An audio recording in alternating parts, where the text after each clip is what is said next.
дулааны спорт, кикбокс, мотобокс гэдэг чинь одоо бас нэлээд глобалчлагдаж, даяарчлагдж байгаа юм спорт байхгүй. Орон орны хүмүүс их сонирхдаг болсон. Заавал амжилт үзүүлэх нь гол биш шүү дээ. Энэ дотор өстой малчин, тариачин бүх янз бүрийн хүн байгаа. Энэ спортыг яагаад сонирхож юм гэхээр бие чирэгжүүлэх гэж, тийм ээ? Өөрийнх сэтгэл санаагаа дээшлүүлэх гэж, тэр өөдрөг биш үзлээ, салах гэж, ингэж одоо ирч хүч авах гэж ингэж хичээлж байгаа. Тэгээ олон орны хүмүүс Одоо бидний шанартайгаа харилцаатай байдаг уу? Харилцаатай одоо сүүлийн үед бид нар чинь 21-р зуун чинь мэдээлэл технологийн зуун болохоор Facebook гэж нэг аятайхан сайхан юм байна, тийм ээ? Интернет мессенжер гэж сайхан юм. Ер нь бүх талын юм байгаа л да.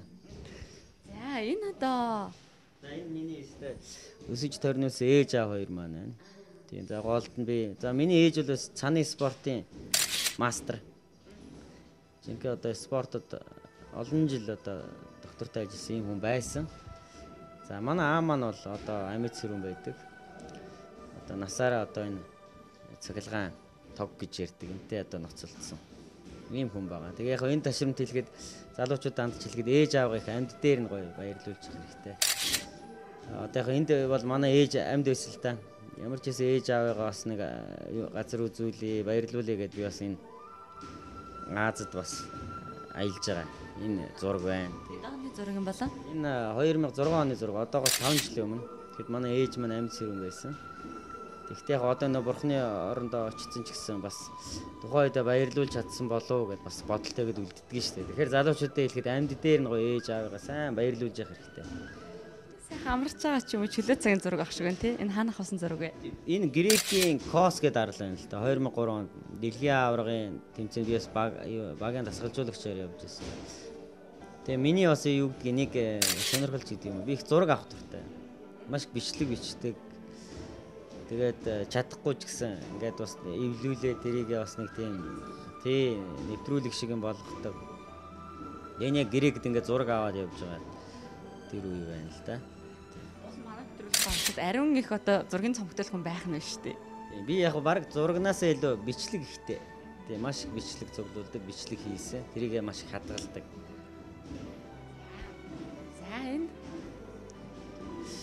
За энэ үзэгчид бас зарим таньж байгаа хаа энэ Монголын үндэсний олон нийтийн радио телевизийн спорт эрүүл мэндийн хэлтсийн дарга баяр сайхан гэж спортын баяраа гэж одоо хөлбөмбөгийн баяраа гэж манай найз л да. Энэ баяраа өтөр 2005 онд Кипр гэж Урыс дэлхийн аварга тэмцээнд оролцсон. За тухайн үед Монголын үндэсний телевизийн сурчлахын хэсгийг баяраа толгоолоо. Ингээд битэрийн Кипр өсгөөчүүдтэй зураг авах болсон зураг байна. Спортын буйнарт гэдэг юм уу их олон оронд аялж ирсэн, их олон орноор явж ирсэн. Санаанаас гардгүй тийм сайхан дурсамж үлдээсэн орн аль улс үст юм болоо? Яг одоо бид нар ч юм яг чиний хэлдэг үнэ спортын одоо сонгож авсан төрөл юунаас шилтгаалаад байнга л ийш тийш уралдаан тэмцээнд явна. За би бол нэг 70-аад орноор явсан байдیں۔ Тэмдэглэл хөтөлбөр. Тэгээд надад бол хамгийн таалагдсан орн бол одоо инээмсэглэлийн орн буюу Тайланд орн их таалагдсан. Ер нь сүүлийн хэдэн жил дандаа дараалал Тайланд руу л явж байна л да. Тэгээд Тайланд бол нэг онцлог юм тэр нийгмээсээ одоо тэр бухимдал уурлах нэг рүүгээ муухай харах тийм ээ тэр аваад хайцсан гэж хэлж болно. Би ер нь хоорондоо хэрэлдээ зодтолж байгаа Тайланд хүнийг хараагүй. Ааж юу, тайв уу, инээмсэглэлийн орн. Нийгэм маань бас ийм болов гэж би хаяа боддгийн. Тайланд улсыг дүлгөөн, инээмсэглэдэг тийм ээ. Хэдий том асуудал үүсэж байгаа ч гэсэн тэрийг явахгүй тайван хүлээж авдаг. Аль болох тайван байдлаар шийддэг. Ийм одоо болоосоо гэж хүсдэг. Энэ бас одоо их сонин байна л да. Сэтгүүл дээр гарсан зураг байна. Энэ хаанахаас гардаг ямар сэтгүүл вэ? Энэ хэдэн оных юм болоо? Одоо энэ кикбокс, мотоспорт гэдэг чинь Азад их бас хүчтэй өгчсөн байдгийг. Энэ 2005 онд би ч тамирчнаар очсон шүү дээ ганцаараа. Тэгсэн мөртлөөс Монгол улсад төлөөлөөд Азийн холбооны чуулганд бас төлөөлөгч болж орсон. Тэгээ сонгогдсон мөр гүйцэтгэх хорооны гишүүнээр сонгогдсон ийм зураг.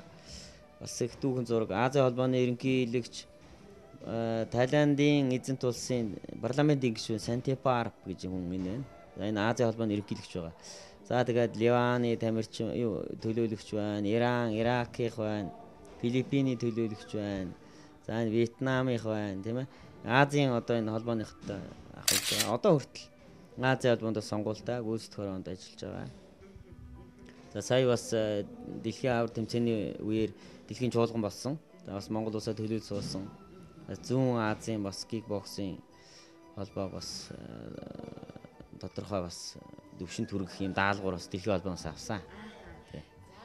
Анх таныг одоо 25 жилийн өмнө кикбоксинг спортоор хичээлэгч эхлэхэд нөхцөл ямарсан. Өнөөдөр тэгвэл кикбокс манай Монголд хэр хөгжсөн, дэлхийн хэмжээнд Монголыг кикбоксинг тамирчдаар хэр мэддэг болсон болоо. За бид нар ч анх хичээлж бид нар ч өөрийнх нь сонирхол хоббигоор л анх хичээлж ирсэн байхгүй. Тэрнээс ч тамирчин болно. Яг л тухайн үед өндөө тулааны спорт бол спортын хим химнэлд ороогүй байсан. Зөвхөн тулааны урлаг бол бие хамгаалах зориулсан, бусдаас ялгарах сонирхолтой зүйлээ хиймэл төрлийн байсан. Тэгээд тулааны урлаг бол одоо бол Монгол улсад тулааны спорт, ялангуяа кикбокс, мотобокс бол спортын химнэл бол ороод Монгол улсад төгжиж байгаа 60 гаруй спортын төрлийн нэгэнд зүй ёсоор тооцогдож байгаа. Өөрөөр хэлбэл кикбокс, мотобокс бол Монгол улсад хөгжиж байгаа аль биесний спорт. Та зөв чөлөө цагаараа юу хийх сонирхолтой вэ? Би бол одоо яг чөлөө цаг ч гэдэг юм бас их ховор. Гэхдээ сүүлийн үед энэ интернет гэдэг юм руу бас ингээл дайрчилгадаал орлоо. Чөлөө цагаараа мэдээж Facebook дээр байна. За залуучуудтай адилхан бас чатлана. Бас интернетээс мэдээллийг хайна. Зас мэдээллийг цацна. Kickbox CGM гэж сайт байдаг юм. Энэний сайтны админ би.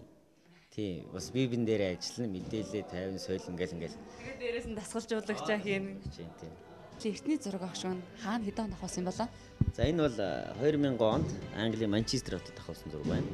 Тухайн үед одоо мэрэгжлийн боксын дэлхийн аварга Монгол улсын гавь тамирчин Цэвэн Пүргийг одоо Англид урьсан. За энэ Jack Doherty гэдэг энэ промотер энэ бит хоёр анх холбоо тогтоогоод ингээд их сайн тамирчин байна гэдгийг би одоо энэ Doherty-д ойлгуулсан учраас Jack-д ойлгуулсан. Jack маань Цэвэн Пүргийг ураад ингээд дөнгөж анхны өдөр гэрээ хийгээд Цэвэн Пүргийг одоо сонжин ихүүдээ сонжиж үзээд энэний дараа авахсан зураг. Одоо сайн найзууд уу? Бид хоёр бас маш сайн андын сайн харилцаатай. Ийм түүх өгдөг байгаа тий. Тэгвэл манай нэвтрүүлгийн ерөнхий ивент тэтгэгчээр бол IKEA гэр ахын тавилан дэлгүүр ажилладаг байгаа. За тэгээд Шведээс маш тийм чанартай бараа оруулж ирдэг, Европ стандартаар хийдэг гэдэг. Тэгээд манай одоо нэвтрүүлгийн ерөнхий ивент тэтгэгчийн зүгээс танд энэ сайхан гэрэл зургийн одоо жазыг бэлгэлж байна.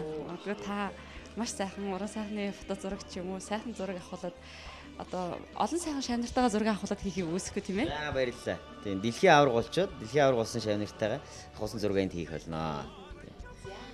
За манай 18 зураг нэвтрүүлэгт бас ивент тэтгэгчээр ажиллаж байгаа MN фото студи гэж байгаа. А та хамгийн сүүлд хизээ уран сайхны одоо сайхан зураг авахсан болоо. За баг 4 жилийн өмнө хаа. Зэ. За тэгвэл манай нэвтрүүлэг танад уран сайхны зураг авах эрх өгж байна л та. Манай нэвтрүүлэгтэй хамтарч ажилладаг тий MN фото студид танд 50,000 төгрөгийн эрх бүхий одоо юм уран сайхны гэрэл зураг авах эрх юм чи өгч байна. Энэ одоо ингээд манай шууд телевизийн лого 18 зураг нэвтрүүлгийн лого ингээд MN фото студи байна гэд эрхийн бичиг 27 дугаар 2021 оны 4 сарын 9 ингээд тавьчихсан байна. За маш их баярлалаа. Одоо хинтээ уран сайхны зураг авах хийх бол Мэдээж гэр бүлтэйгээ гоё зураг авах юм дурсгал болгож явах болно. Энэ MN фото студийн байрлал энэ дээр байгаа л да. Тэгээд энэ бол 50,000 төгрөгийн эрх бүхий. Магадгүй танай гэр бүлийн хүсээд энээс томыг авахулах болвол зөрүүн өнгө тохироод бүр томыг авахулж болно гэсэн. Тэгвэл эндээс бол 25,000 2 ийм зураг авахулах боломжтой гэж хэлжээ. За баярлалаа. Тэгээд энэ нэвтрүүлэгт урьж оролцуулсан нэвтрүүлгийн хийж байгаа хамт олон за мөн нэвтрүүлэг ивент итгэж байгаа нийт хүмүүст одоо талархсныг илэрхийлье. Энэ нэвтрүүлэг цаашдаа хүмүүсийн үзэх дуртай нэвтрүүлэг болох байхаа гэж найдаж байна. За ингээд маань нэвтрүүлэг өндөрлөг төгөж байна. Маань нэвтрүүлгийн энэ удаагийн оролцогчоор Монголын кикбоксинг холбооны ерөнхий наримчгийн дарга кикбоксинг холбооны олон улсын хэмжээний мастер Алтан Пүрэв ах оролцлоо. Ингээд танд маань нэвтрүүлэг ямар санагдсан бэ? Ер нь энгийн тэгээд ардчилсан. За тэгээд ерөөсөө л бас магадгүй түүх өгүүлсэн цаашдаа залуучууд хүүхдүүд маань бас авах одоо тийм ээ сургаалтай үлдэх одоо зүйлтэй. За түүх би түрүүн чиний хэлдэгтэй санаа нэгтэй байна. Үнэхээр зураг гэдэг бол бас их түүх өгүүлдэг. эргээ зургуунуудаа үзэх их сонирн байдаг юм байна. Тэр болгон бид нэр чинь зургуунуудаа үзээд чаддаг юм байна. Эргээд одоо яг нэвтрүүлэгд орно гэдэг ингээд зургуунуудаа үзээд ингээд хуучныг сэргээх бол маш сайхан дурсгалтай юм сайхан мөрч байлаа. За баярлалаа. Танд ч гэсэн одоо дараагийн мэдээж дэлхийн авраг болох те олон сайхан шавнар бэлтгэж гаргаараа Монголын кикбоксинг холбоог дэлхийд таниулсан Монголыг одоо хүмүүс дэлхийд кикбоксоор таньдаг болсон тийм цаг одохгүй ирэх байхаа гэдэг найдаж байна. За баярлалаа. Энэ Ерөөл Баатар шиг. За баярлалаа үзэгчдээ. Манай нэвтрүүлэг энэ хүрээд өндөрлөж байна. Дараагийн нэвтрүүлгээр эргээд олзъя. Баяртай.